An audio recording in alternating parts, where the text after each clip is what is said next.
everyone, I'm Katie and I'm here at the Cayuga Nature Center. We've already looked at Brian's video about large-scale maple syruping production, and here I'm going to show you our small operation at the Cayuga Nature Center. We don't make a whole lot of syrup every year, only a couple of gallons. We mostly do our maple syruping for educational demonstrations. So our small scale will have anywhere from 5 to 12 buckets out on any given year. These buckets will collect through the spiles, which are in the tree that we talked about in our tapping video, and then just drop right into the bucket. We'll then take the sap, we'll walk it down to our sugar shack, and then collect it in our larger collection bins. We make sure that we've got our hood on our buckets, because otherwise you get a lot of leaves or even some bugs in there depending on how warm it gets. So we just want to make sure that we're protecting the sap this way.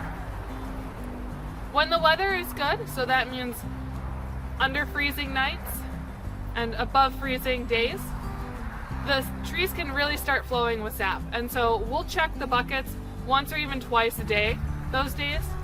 On days like today where it really stayed below freezing, they're not producing any sap at the moment, so I don't have to worry about checking the buckets.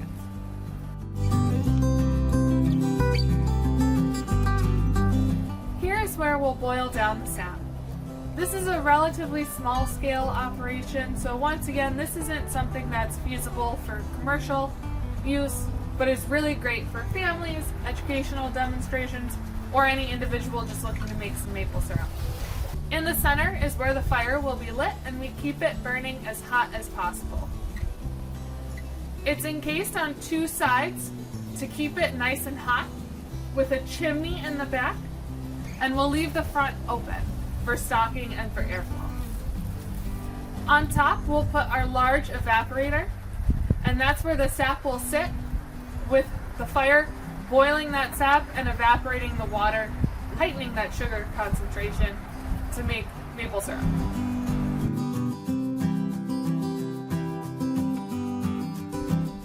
Here, I just wanted to give you all a nice view of our sugar shack. So in the back, you can see we have a nice cloth draped, so that way we're shielding ourselves from the wind as we're standing and boiling the sap. It's also covered, once again, just to help protect us. We've got a couple of picnic tables to sit and relax on, because maple syruping takes a really long time every spring. We've got our firewood stacked, ready to go, and those garbage bins are full of sap.